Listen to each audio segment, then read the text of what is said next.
Ya teman-teman dari media, sama terima kasih sudah datang, sudah menonton. Semoga kalian suka semua. Saya Ardi, sutradaranya.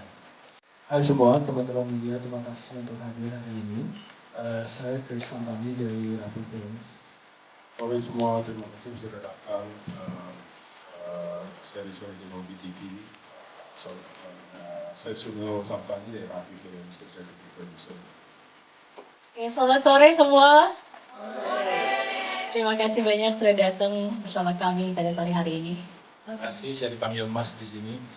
Padahal saya paling tua karena saya bapaknya dari ini 1, 2, 3, ada 3 anak saya di sini. Senang sekali semuanya bisa hadir di sini. Next. Halo, selamat sore semuanya. Aku Aditya Latiri di seri Sweet TV Original Tante Sonya. Aku berperan sebagai Rama, sahabatnya Ben. Terima kasih. Halo semuanya, nama saya Kresna Julio. Saya di sini berperan sebagai Dion, cinta sejatinya Sonya. Oh, menyalahi. aku di sini sebagai sahabatnya Sonya, teman-teman. Salam kenal. Sore semuanya. Aku Sarah Misha dan aku berperan sebagai dia, dan dia ini adalah mantan Kang Chegio dari band. Itu saja. Halo semuanya, saya Gini Tirana berperan sebagai Didi. Kok Didi ya saya? Enggak, saya berperan sebagai Diana. Diana itu anak kedua dari Bapak Dermawan. Jadi adiknya Soleh. Hai, sis. Halo, selamat sore. Saya Hirus Daud sebagai Martin dalam Love Triangle ini nih. Tiga orang ini. Di TV Original, Tante Sonya. Halo, selamat sore semuanya.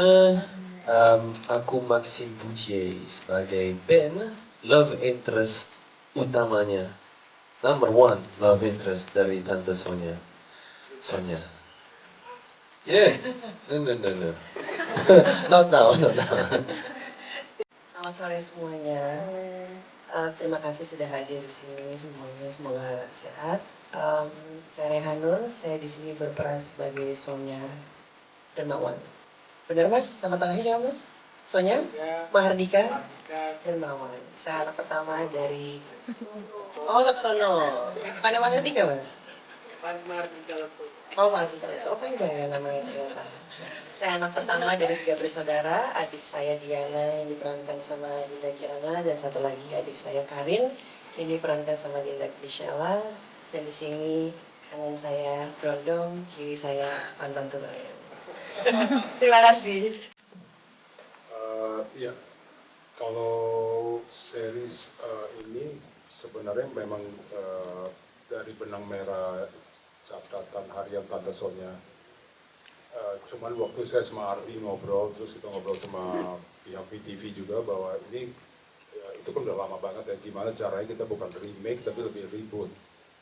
Lebih ke reboot dan lebih bikin lebih up to date, lebih generasi sekarang gitu. Nah itu salah satu yang benar-benar PR buat kita, gimana kita stretch ini 90 menit film jadi 10 episode. Itu memang banyak bantuan dari tim penulis, tim WTV, dan penulisnya juga Upi Avianto.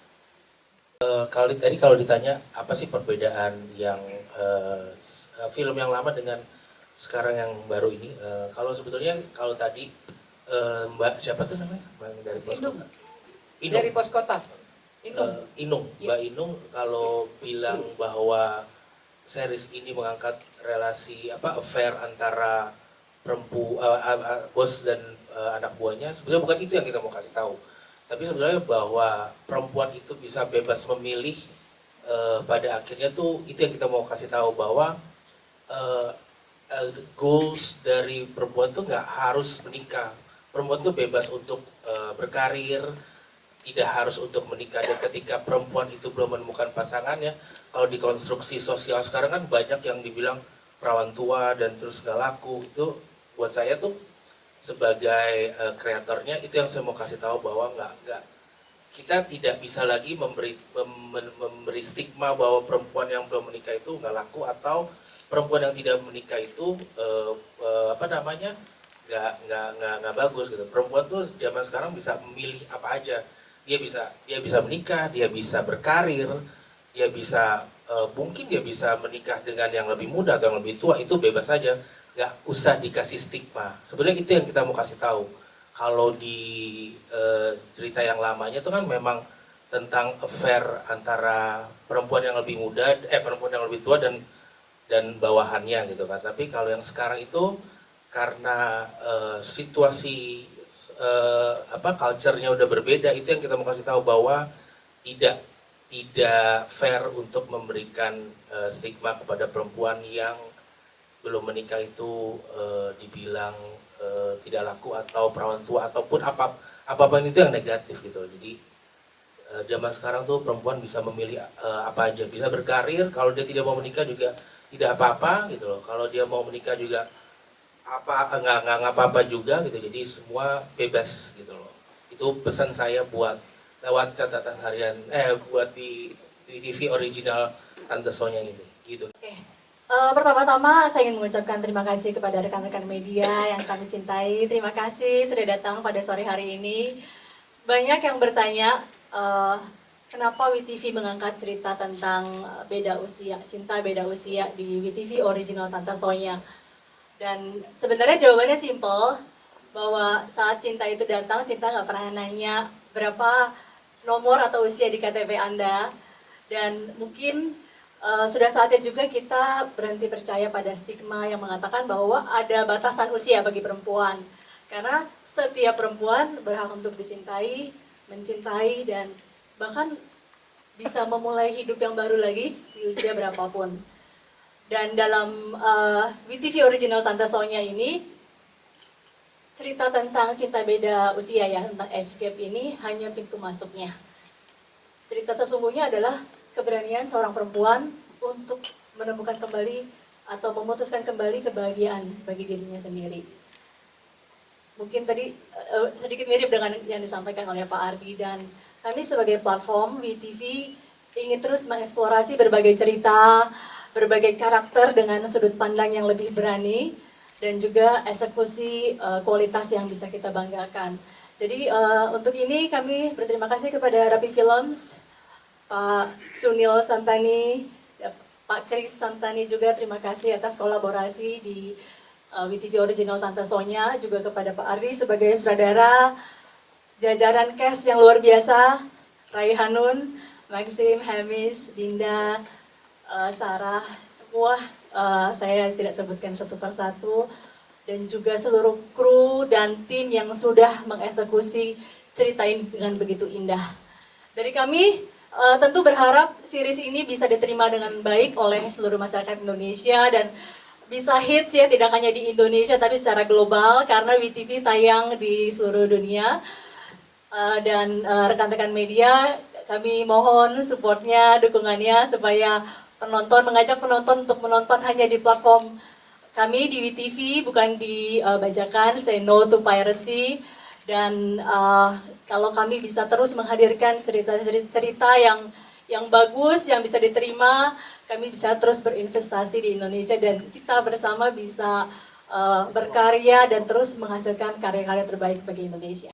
Ya, I think dari film pertamanya kita lagi ambil ide age gap, dan kita ingin bikin cerita yang sangat modern dan grounded dalam zaman ini, yang sangat relatable, dan yang kita develop story-nya lumayan beda dari original film, tapi kita ambil main symbolism-nya dari main filmnya.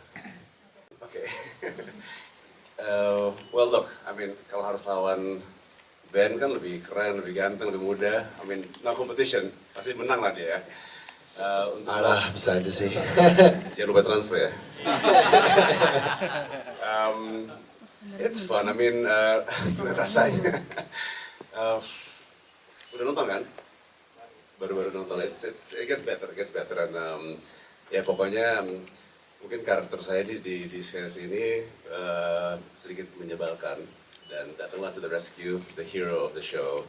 Jadi it's fun, I mean seru aja. Thank you.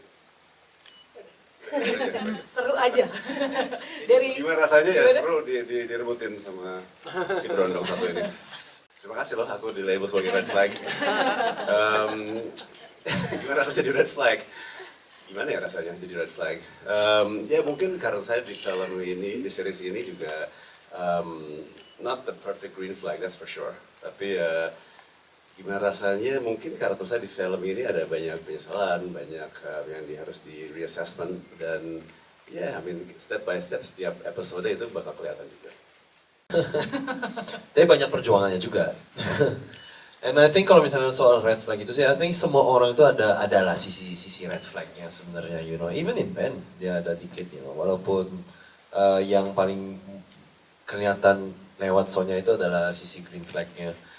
Tapi enggak, yang pasti sih seru banget soalnya ya sama Hanun aku ada kesempatan untuk acting bareng bersama Hanun, so that's like a privilege lah, a privilege.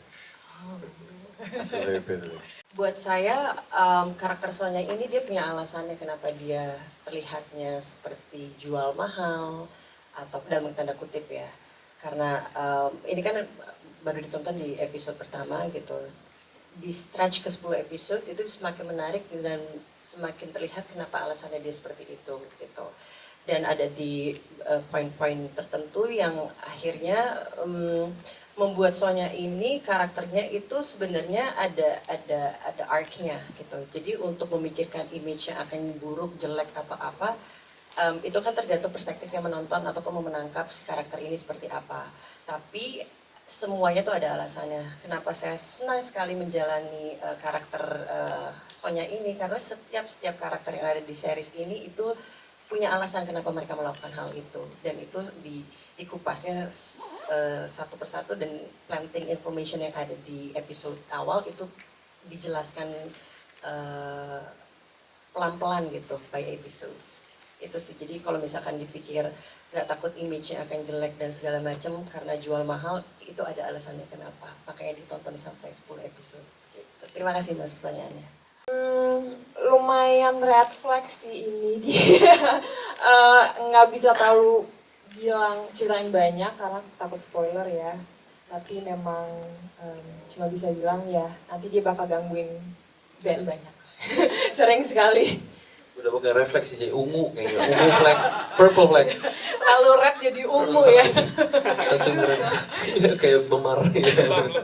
Kayaknya banyak banget deh yang bakal relate kalau anak kedua itu merasa gak dilihat sama orang tuanya karena mungkin lebih sayang kakaknya atau lebih sayang sama si bungsu adiknya gitu, kayak banyak banget yang kayak gitu. Nah ini terjadi sama Diana yang dia ngerasa seluruh hidupnya tuh kayak cari muka terus sama bokap, tapi kok bokap tuh gak lihat gue tuh cuma pengen dilihat bokap sekali aja gitu. Actually sedih sih, tapi sebenarnya Diana sama Sonya tuh dulu sempat deket, tapi karena memang kita growing up bareng-bareng terus ada selisih prinsip, jadi ada friksi lah gitu. Sebenarnya Sonya itu udah ngincar Dion dari awal sih Mbak. Iya benar. Siapa tuh istighfar barusan? Oke, Dion ya Mbak ya. Oke, jadi peran Dion. Jadi di sini Dion itu adalah sahabat sekaligus asistennya Sonya, yang dimana itu menyebabkan kayak dimanapun Sonya berada, di situ juga ada Dion. Tentu membingungkan, saya juga bingung sebenarnya ya. Cuman di sini Dion itu sebagai gini, karena Sonya itu kan walaupun dia digambarkan seorang perempuan yang sebenarnya sudah cukup mature dari sisi usia dan juga, jadi perempuan mature itu kadang-kadang tuh ada galaunya juga Mbak, ada kayak linglungnya, ada kayak maju mundurnya gitu. Nah di situ muncullah ada Dion berdiri kayak, udah lu nggak usah takut, pokoknya lu mau apa, lu salah, ada Dion kok. Asyik. Most likely Dion selalu menyarankan pilihan-pilihan yang brutal, gitu. Jadi ya seperti itu. Ya sama kayak mirip-mirip kayak karakter Dion, karena Ben ini teman dari sekolahnya sama Rama, dan dia juga bikin usaha bareng, jadi kalau ada apa-apa pasti si Ramani tahu karena sebagai sahabat dia selalu curhat, termasuk dengan ke Sonya tadi udah pada nonton episode 1 kan? Ya, karena itu adalah cintanya Ben dan ke Lydia juga sebagai mantannya. Mungkin nggak bisa cerita baik-baik ya, intinya selalu support si Ben aja. Bersama Hanun. Untuk build chemistry ya, kayaknya sih lumayan natural ya. I mean, we're friends di luar series ini, jadi it's just fun. Selalu seru sih kalau bisa syuting bareng teman gitu. Soalnya kan nggak ada sesuatu yang kayak sungkan atau canggung dengan beberapa. Biasanya kan ada scene-scene yang kayak agak, you know. Jadi diskusinya sangat natural sih menurut aku. Ntar aku ganti mic dulu. Dan mungkin nanti semoga aja bisa kelihatan lah lewat layar, lewat di WeTV ya. Chemistry antara Ben dan Sonya. Kita benar-benar we really worked at it.